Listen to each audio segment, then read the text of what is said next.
Welcome to the Infinite Wealth Podcast. I'm Cameron Christensen, along with our co-host Anthony Faso. We just wrapped up our interview with Jay Reno, CEO and founder of Point Hound. Anthony, what's the takeaway or two you had? Well, I would say, to be honest, full disclosure, this podcast guest came highly recommended. And as we were prepping for it, I was like, how are maximizing points on your credit card? What does that have to do with infinite banking for investors? But for one, I commonly I say my IBC is my rewards credit card for my investing. But so a lot of our clients are using the rewards credit card, and I think we're leaving a lot of points on the table. I thought I was doing it right. I had one credit card for flights for the Southwest airline, and then I had one to stay at Marriott. Thought I was doing what maximizing. Man, am I leaving a lot on the table, and I'm not using the right cards. And he had talked about, instead of using, Pacific Airline credit cards, use one that has transferable points. And that way you can transfer them to whatever airline has the best deal. And man, that website interface was pretty cool. That was cool. Cam, what about any highlights from you? Man, to be honest, I kind of had flashbacks to when I first learned about infinite banking, right? As you learn about infinite banking, my whole life, I was told that paying cash was the best option. And then infinite banking comes along and just kind of like, well, wait a second. I don't know how this game is played. And then Jay Reno comes along, right? I've got my Southwest credit card. He comes along and he shows us exactly how to do it on Point Hound. And I'm like, we don't have a clue on what we're doing on this reward side of it. And so I think this interview is a testament to having the right strategy can unlock thousands of dollars, either in recaptured interest or investments on the IBC side. But a specific to this one is recapturing the equivalent of thousands of dollars of travel. And so great episode, man. This is a good one. I think, as you mentioned in the episode, is that Vicky's going to be excited. I know my wife, Jessica, is going to be super excited about this. So great interview. Hope you guys find some value in this, but we interviewed Jay. Jay Reno is the founder, builder, traveler, and investor. His preferred approach to life and work is leading with curiosity and excitement. Jay and the team went on to raise $76 million of venture capital from some of the world's top investors, including Kleiner Perkins, Bain Capital Venture, Spark Capital, NEA, and others. He scaled Feather to over 150 employees and tens of millions of dollars in revenue before being acquired in 2022. And Jay has combined his passion for travel and startup to build this once-in-a-generation travel business in Point Hound, which is what we dive into today. Hope you enjoy it. If you're an investor or want to be an investor and you're looking to create passive income that exceeds your monthly expenses, then this is the podcast for you. Here on the Infinite Wealth Podcast, we combine the philosophies of Robert Kiyosaki's Rich Dad Poor Dad, along with Nelson Nash's infinite banking concept. Welcome to the Infinite Wealth Podcast. I'm Cameron Christensen, along with our co-host Anthony Faso. And today, guys, we are joined by Jay Reno, the CEO and founder of Point Hound. Jay, welcome to the show. Thank you, Cameron and Anthony, for having me. Appreciate it. Jay, I'm excited to have you here today because you are here to tell Anthony he has been dead wrong about something that he thinks he was right about. So I'm excited to have you. Jay, for our listeners, everybody out there that thinks that they have been playing the point game right, you are here to tell them they have not. Jay, give us a little bit of background behind Point Hound, and then we'll dive into some questions. Yeah, you bet. I'll give quick background on me too, just so there's some context for everybody. I'm a multi-time founder, entrepreneur. My last company was a furniture rental business called Feather that raised $75 million of venture capital from the first investors in Amazon and Google. And while building that company, we were able to put a lot of our furniture purchases on credit cards in the first 3 or 4 years. So every month we were spending almost $1 million on furniture. Now, if you know anything about, how to play the credit card points game, that you'll realize that is a lot of points that you could be earning.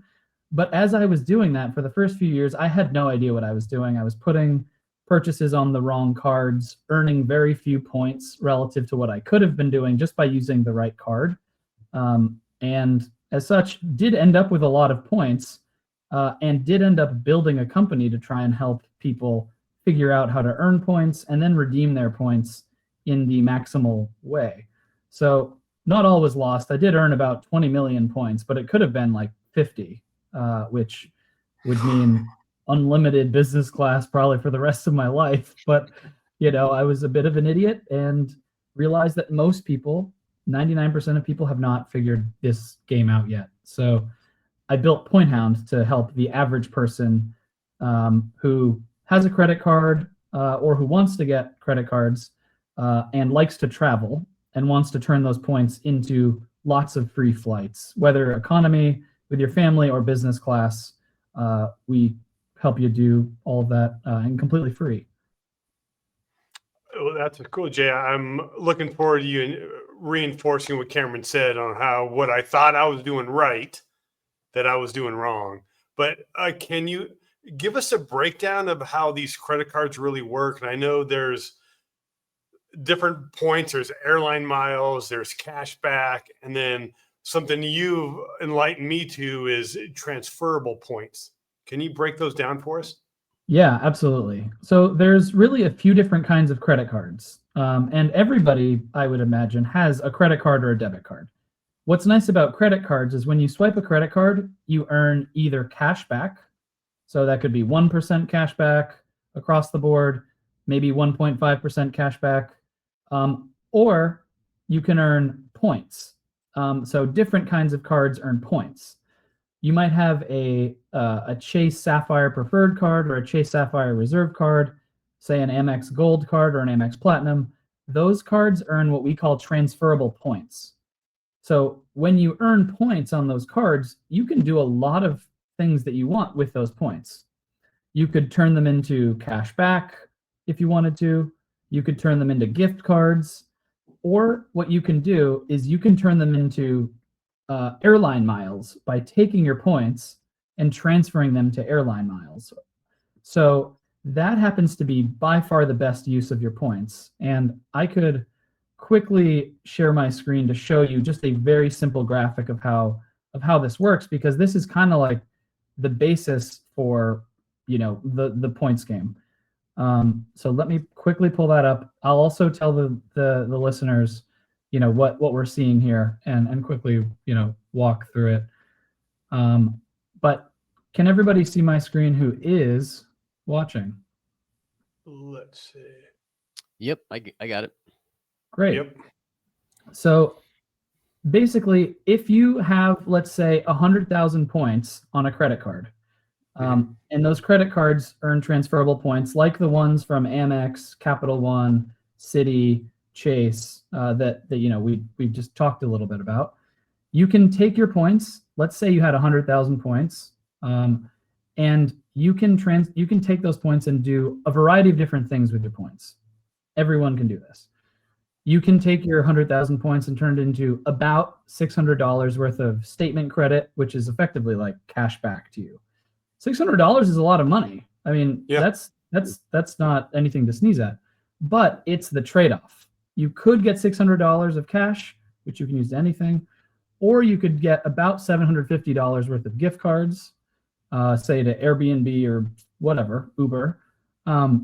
You could also, inside of your bank, they give you the option to book travel. And if you do that, your 100,000 points would be worth about $1,000, let's say inside of the Amex portal. Now, all of those sound great, but if you take your points and you transfer them to an airline, let's say you wanted to book a flight from San Francisco to Europe this summer sometime, you could take your points, transfer them to an airline using our search tool that we have that's completely free. And you could get up to about $8,000 worth of economy flights or up to $14,000 worth of business class flights for that same 100,000 points. Now, it's up to you to do what you would like to do with your points. Just like it's up to you to do what you'd like with your cash. You could invest it, Do you wish you could finance all of your investments with your rewards credit card? Just imagine all the traveling that you could do with those miles. Well, since they won't accept a credit card for a down payment on a rental property, you can do the next best thing, and you can finance your investments by using the infinite banking concept. And imagine all the traveling you could do with all that tax-free cash flow by just adding one extra step to your investing process. You can learn more by scheduling a free 15-minute discovery call with Anthony or myself. The link will be in the show notes. And now back to the podcast. Now, Jay, you have like 5 different options here, like get cash back, gift cards, to travel point. That all makes sense how you get a little bit more bang for your buck, as opposed to getting cash. But my question is, we have this example, 100,000 points can get 8,000 in economy flights and 14 in business class. Yep. Why is there such, you can get more for a more expensive ticket? Yeah, it's a great question. And the answer is the airlines have excess inventory on certain flights that they are willing to discount heavily using miles or points, but not in cash. So example, I flew from San Francisco to Europe on an Air France business class flight that normally costs about $7,000. But if I went on to Air France, it would cost $7,000. If I booked through Google Flights or Kayak or whatever, it would cost about $7,000. Using points, for some reason, Air France says, hey, we have extra seats on this flight in business class. We don't want to fly the plane empty. So we're going to offer, there's 3 seats available in business class on this flight for 50,000 points or 60,000 points. Now, when you do that math, like if it's 50,000 points for a $7,000 flight, you could get 2 people on there for 10,000 points. For 100,000 points. That would be the equivalent of about $14,000 for those 2 seats. So the airline does this basically to fill butts in seats, but not change the retail price in cash. Kind of like how, the Nike store in Soho is, you go in there and you want to buy a pair of shoes, and maybe they'll charge you $250 for a nice pair of Nikes because it's a fancy storefront and it's, they can make a lot of money there. Nike also sells the same pair of shoe at an outlet center in the middle of, Ohio, in a rural place for 90% less because they want to move through the inventory. And they don't want to, tarnish the brand of Nike's shoes being worth $250 to people who are willing to come and buy them. So the airlines basically do the same thing with their seats to fill seats without tarnishing the person who would be spending $7,000 on that flight. You can now just get it basically for free using your points at way cheaper rate. We can show you some examples of how that works too, just to show you in practice. Walk us through. Which I think is helpful for people to kind of just see and understand, or at least hear if you're not watching.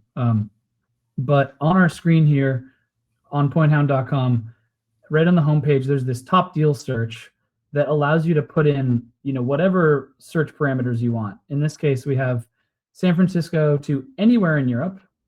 And, you can select whatever dates you want. We just have June through November. So we're just looking at what are cheap business class flights to Europe from this summer effectively. And you can put in whatever home airports you want. You could put in the entire West Coast if you wanted to, or you could just put in your home airport. Hit fetch deals, and it will run a search between San Francisco and all major airports in Europe over the next, call it 5 months. And it will show you ways that you can find and book those flights to Europe. Here's one in November, San Francisco to London for 36,000 points. That's astronomically low. That's, if you went back to the other screen, 36,000 points is probably worth $200 in cash back. So you can either take your 36,000 points, turn it into $200, or you can turn it into probably like a $4,000 business class flight to Europe. And when you find the flight you like, here it is. It's a Virgin Atlantic flight.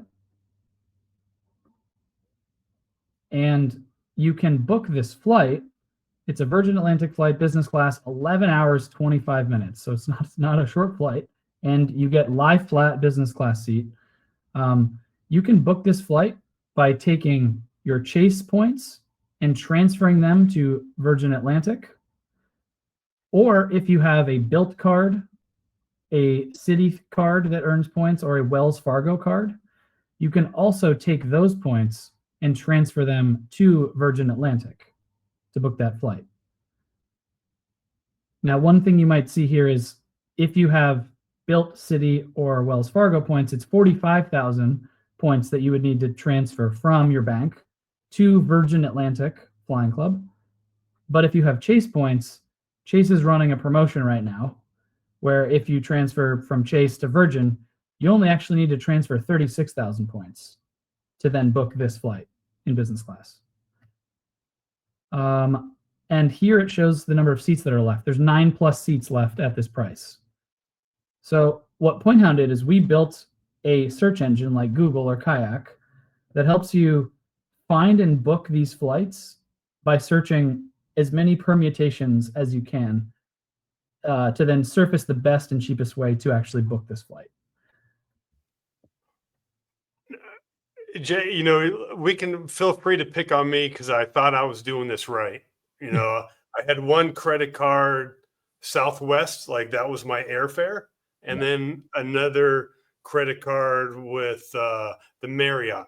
So my theory is I can fly using Southwest and I can stay with Marriott. I've already seen some issues with that, mainly being sometimes Southwest doesn't have the best deal. Like we wanted to go to Washington, D.C. Southwest didn't have a direct flight, and there was and it was cheaper on some other airlines. And also sometimes I like Marriott, but sometimes I want to stay somewhere else. But what I find interesting where we've used this a lot with our miles is for family vacations, where we're get the flights for the family, and we like to go to Cancun or Cabo. It was a nice flight, from Vegas, but those flights, what I've seen is some points inflation. It seems that a point, you can earn those points, but to execute them, it's taking more and more points to get these flights on Southwest. And I don't think I could go to Cancun. Probably round trip, I could probably go to Cancun for 36,000, but Cancun isn't that far. I mean, it's like a 4-hour flight. And I don't know if you fly in Southwest. It is not business or first class. Yes. Just to be clear. 100%. So two items there. I know you're in Las Vegas, so we can run a search from Las Vegas to Cancun, or you said it was Cabo, right? So Cabo, San Lucas. Yeah, this one. I'm just going to throw both of those in there. We'll do the same rough dates. We'll do economy if maybe you need like space for the family. Maybe like 4 seats or so, 5 seats. Let's try 4. Let's try 4. Run that search, and we will show you the ways that you can go from Las Vegas to Cabo. 8,000 points per person. Whoa, per person? Per person. Yep. 8,000 points. So you could do that. It's relatively, that's pretty inexpensive because 8,000 points is probably worth like $50, maybe less in cash. But here you're getting, maybe it's a $300-$400 flight, maybe more. What's interesting? I mean, I hope you don't mind. I went on to Southwest and see how many points it would take, and one way is the cheapest is 9,500 points. Yep, exactly. And so the reason why you want to spend on a card that's not an airline card is that you earn points that are transferable to about 20 different airline programs. So if you're spending on an Amex Gold or Amex Platinum or a Chase Sapphire Preferred or a Capital One Venture card or a variety of these cards that just earn points that can be transferred, you can then transfer, and the Chase cards transfer to Southwest as an example. You could just spend on that card, transfer those points over to Southwest if there's a better deal on Southwest, or transfer it over to the 19 other airlines where it might be a better, cheaper way to book this flight, right? So in this case, you might, on this flight, this one requires American points or American miles. So you would need to transfer points over to American to book that flight, or use airline miles through American that you have. So this is what's kind of interesting here, though, is if you on the left here you say, okay, well, I only have an Amex. Let's say I have an Amex card and a Capital One card. You can check those boxes here, and this will show you the price to book that flight using the card that you have or the card points that you have. And then this is how you can book that flight. Again, if you're spending on a Southwest card or a Delta card, then you're only earning Delta miles or Southwest miles that are not transferable. They are stuck in that airline and have to be used inside of that airline portal. So that $30,000 or 30,000 point business class flight we saw earlier, if you were swiping on your Delta card, you couldn't book that flight because you would need to transfer points to Virgin to book that flight. Yeah. Right? If you're swiping on your Southwest card, same thing. They're stuck in Southwest. That's why it's better to have a transferable points card. And Point Hound here also, the other thing we do aside from searching for and helping you book the flights and walking you through the steps for like booking that flight and points is actually helping you find the cards that make sense for you based on who you are, how much you spend, and what you spend on really.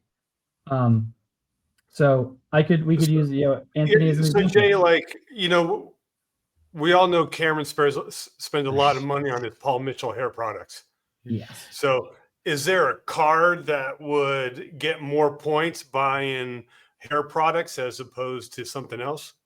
Yes. Well, so basically each card has its own multipliers that it gives you for specific categories. So this is the first card that's up here. So we'll just use this as an example. It's the Chase Sapphire Preferred. People have probably heard of it. When you open up that card, you get a 60,000 point bonus after you spend $5,000 in the first 3 months. So just for signing up and using it, you get 60,000 points, which we saw, 36,000 was a business class flight to Europe. A normal business class flight to Europe might be around that price too. So you could get like a business class flight to Europe or round trip flights to Mexico with your family or something like that. In this case, though, what we're talking about is how you earn points. So if you had this Chase Sapphire Preferred card, you could get 5x points on car rentals, 5x on ride sharing, 5x on airfare if booked through Chase. Or it says here 2 times points on any airfare purchased elsewhere. And so on. So our website also helps you see, how you could be earning points. You get 3x points on restaurants with this card, and 3x points on food delivery. And then what's important is if it's not those categories, it's 1 point per dollar you spend on everything else. So in Cameron's example, because you picked on him and said, he needs to get a card that's good for hair care products. Yeah. This is probably not the card because it earns 1 point on everything else. We don't see any, let's say, beauty section or something here. So what you would want to do is look for a card that earns points on the everything else category, or look for a card that has, a specific type of category that you want to look at here. Bonus category on the left. As you can see, there isn't one for beauty. So if there's not one specifically for, beauty or hair care or whatever, this card is fantastic because it gives you $2 or 2 points on anything.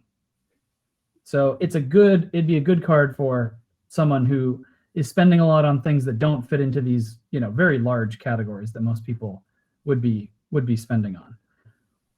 One other thing I would say is that cards will earn a lot of points on two things especially. One is travel, and the other is food. So that could be groceries or restaurants. And you could then filter down to say, I want a card that earns, the best on restaurants, or the best on restaurants and groceries. And it will show you the cards that will earn you good points on groceries and restaurants. In this case, here's the MX Gold. It's 4 points for every dollar on groceries, and 4 points on food delivery, and 4 points on restaurants, and then 3 points on airfare, but then 1 on everything else. So this card would be good for, food and airfare. So you get this card, you spend it on food and airfare, and then maybe you get that other card we were looking at earlier, which was the Capital One Venture. Mm-hmm. And that is 2x on everything. So you can have a very simple strategy that's like, my MX Gold is great for food and airfare, and then everything else I put on this other card. And that will maximize the points I'm earning. You'd probably get 90% of the way there just by having those two cards if you spent on food, a lot of food, which most families do. So that's what we tend to recommend for most people just kind of starting out, is pairing those two cards together. Jay, speaking of just getting started out, like, we're the same way, right? We've got a Southwest card that we use pretty much for everything. And I've seen some of these conversations before about, hey, there's some opportunities. But to be honest, I assumed it took quite a bit of time to be able to go in there and sift through all this to try to find the card that's specific for me and my family. How long would it actually take somebody to go in here and enter their data and find maybe a card or two that would be a good fit for them? What do you think? I mean, you just saw it. Like, it took maybe 2 minutes for us to click around and find, okay, I want a card that earns on restaurants and airfare, or maybe I want a card that has just a high welcome bonus. Maybe that's what I care about right now, is just earning, 65,000 points or up. So I'm just going to open a card where I'll get a fat sign-up bonus. That might be what you care about. There are a variety of ways you can kind of, search through here and find one that's good for you. But generally what we do here, just to make it really easy, is we have the best personal cards to start with, and there are 5. So you can choose one, you could choose 2 of them. But this is just like, these are the cards that are very popular, that earn lots of points and are low annual fees generally. So that's what we tend to suggest, is kind of just pairing these simple cards, these cards up front. So it's a great way to get started. So, Jay, what I'm hearing with this website, I'm seeing 2 main uses. One is, if we know of a destination where we want to go, we could find the cheapest way to get there using points. Yep. And then also there's an interface that can help us find the best card that's going to fit for us. That information sounds amazing. How much does it cost, Jay? Well, it's completely free, actually. It sounds like an infomercial. We swear this is not an infomercial. We're trying to actually just help people understand how points work. This website is free. To use the search tool to find your flights is completely free. We will never charge you to run searches, just like Google Flights or Kayak doesn't charge you to run searches. And we don't charge you to find the right cards for you. Those 2 things you can do yourself. And yeah, we don't charge you. If you are interested in opening up a card, the credit card companies will actually pay us if you open a card through the links on our site. So we have this kind of linked up here. It helps keep our business completely free if you are interested in a card. Now, you don't have to get a card to use our site. You can use what you have or get into it slowly if you want. But if you do open a card, and you use our site and click any of these links to apply, it just takes you directly to the credit card company to open the card anyway. That's what helps support us in being completely free for folks. And at this moment, we have over 100,000 people who use us every month. Yeah. Jay, I noticed when you were doing the search for the flights, it seemed that the window travel window was a little short, like in the next couple of months. How far can we book out? Or yeah. I'm also wondering, the way you're explaining that they give these deals with these points, you might get more bang for your buck if you do it closer to the flight time. Ironically, yes. They're basically, in the points world, it's different than when you're booking a flight with cash. And I'm sure most of you have flown somewhere paying cash before. And you know that the closer you get to the date of your flight, the price tends to go up, because they know, hey, if you need this flight in the next few days or a week, you're probably willing to pay for it because you have to go wherever you're going. In points, it's the opposite. In the last few weeks, the prices will drop dramatically. So if you're searching and you have any level of flexibility, say you wanted to go San Francisco to Europe again, we can pick a date range. We could literally let's pick just the next 2 weeks and see what's available. You could even do the next week. And we'll go to anywhere in Asia, or you could pick wherever you want to go. Let's do anywhere in Asia. You can go to Hong Kong for 70,000 points, which is a very long flight. You can go to Singapore for 87,000, Bangkok, Seoul, 87,000 points, Tokyo, last minute. This is in 10 days for 95. These are all in business class too. So if you do economy, it'll obviously be substantially cheaper in points. But if we were to pick random dates, let's say in October, which is a few months out, you can see there's a few to Bangkok for 87, but then they jump very quickly to 150,000, right? Okay. And then pretty quickly to 216,000 and 221,000, 230,000, which this is very typical. So if you have any flexibility, or you don't mind waiting until the last few weeks, booking with points to almost anywhere, you will find much better deals in the last few weeks. So that's one thing to keep in mind when you're booking with points is it's good to be a little bit flexible either on the destination or on the date range that you're searching to find really, really good prices. Jay, I had a question on the credit card side. Yeah. When someone's looking for a card, is there any sort of traps or any kind of red flags that they should be looking for? Yeah. So I wouldn't say there are any traps necessarily. The things to look for when you're opening a card are a few factors.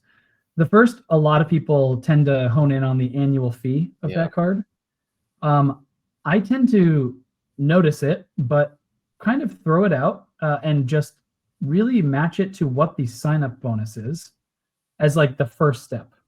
Okay. Right? So $95 for this card.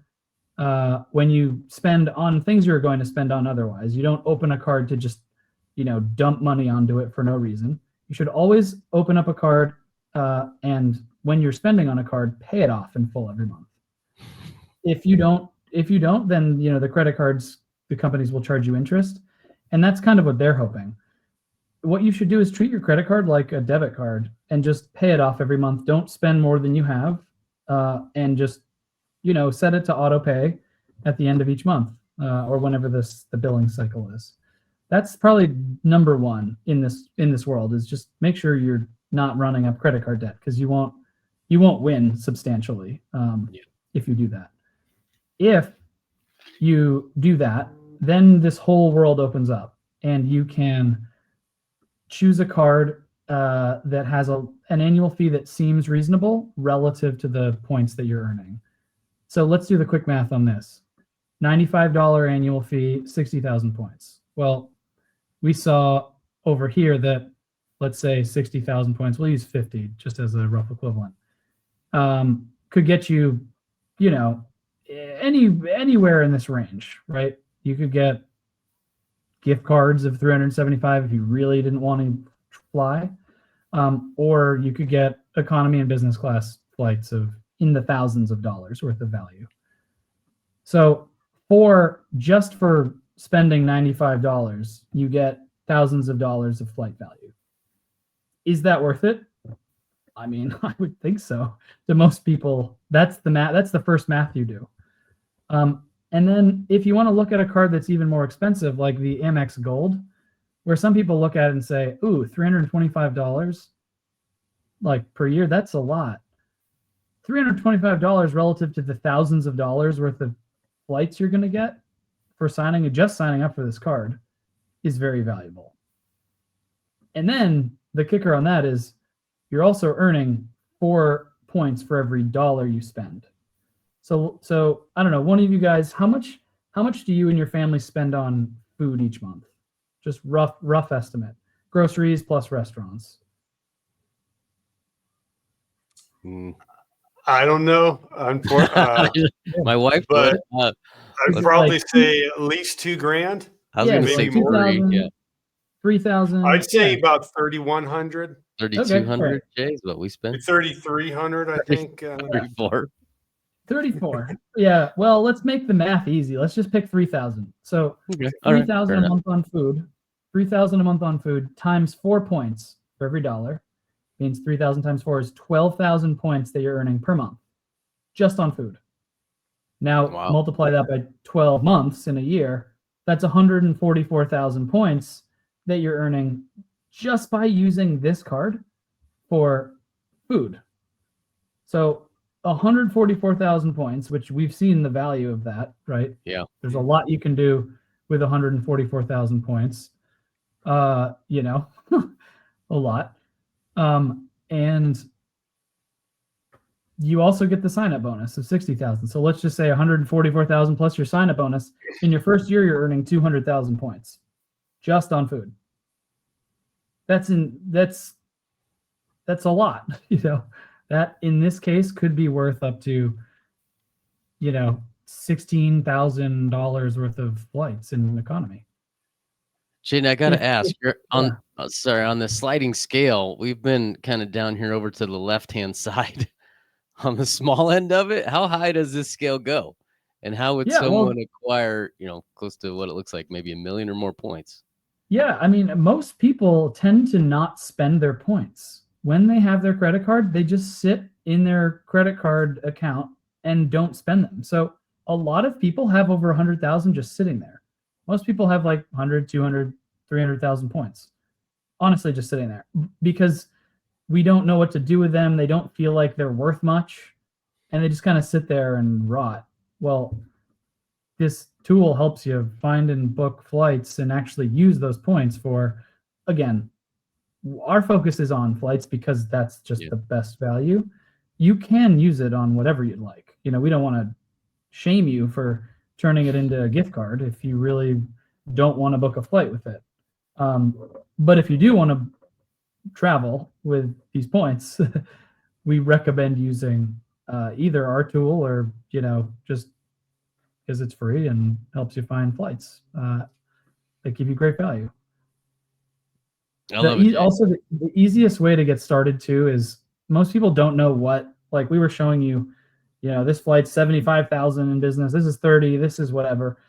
You know, people usually have cash in their mind, so we know what something costs in dollars, but not in points. So these emails that we help people sign up for, we send out over 1 million emails a month to folks who have signed up, and it basically just helps you see what the craziest best deals are that you could get, and they get sent to your inbox. So these emails are curated, and we're basically going out and sifting through. You throw in your home airport, the credit card or credit cards you have, and then any other factors you want to include in that. And we will send you deals to Europe or Asia or domestically or whatever you want. And we do that currently for free. We're rolling out some paid features inside of this too. But even if you want to just get started and try the free version, it helps you see what you could get, by traveling from your home airport internationally. Is that sent out weekly or monthly? These emails are sent either daily, or you can set the email frequency. Oh, wow. So you could say, I only want one a week. It's automatically set to daily because we send each of these on a given day. So we'll send a set of Asia deals to you on this day and a set of Europe deals on this day. But yeah, you can basically choose the frequency if you want. Okay. And it's all the same price. It's free for economy, and we're rolling out a paid version for business class. Love it. Yeah. Jay, so what I'm hearing kind of next steps if somebody's listening is one is to go to Point Hound, right, .com, and then figure out what credit card would be best for them. Would that be a good first step? Yeah, I mean, find the right cards for you. If you don't have cards or you want to make sure you're earning, like we just talked about the Amex Gold card example, and being a normal family that spends $2,000 in your first year, you could get 200,000 points just by getting the Amex Gold card. That's one good way to start. And another is to just go to the site and run a few searches and see what you find for deals from where you live to anywhere you want to go. Love it. Yeah. Great Awesome. info. Yeah, I'm going to be researching and changing my credit card approach. So I thank you. My wife thanks you, and the family will, because we might be having some. Nobody likes flying Southwest, or at least I don't. But so maybe we have me and my wife business, and then everybody else, economy, or check them in the luggage, whatever. Exactly. You don't tell them that I suggested that though, or they'll come after me. But you can do whatever you want. They're listening to podcasts, so they're going to know. But great, it was your idea. I think there are a variety of ways you can choose to use your points, and the best way is to, again, in summary, get a transferable point card, and then transfer your points to an airline using a tool like Point Hound to find the flights and to book the flights. Awesome, Jay. What a great tool. Appreciate you coming on, sharing this information. We'll make sure that we put a link to Point Hound in the show notes, man. Appreciate you coming on. Thanks, guys, for having me. Thanks, Absolutely. Jay. Go make it a fantastic day. Take care. You too. If you like this video, I know you're like this one. And if you want to learn how investors use infinite banking to increase their returns and lower their taxes, check this out. And if you have some questions and want to see if infinite banking is for you, hop on a discovery call with us. Link for that will be in the description.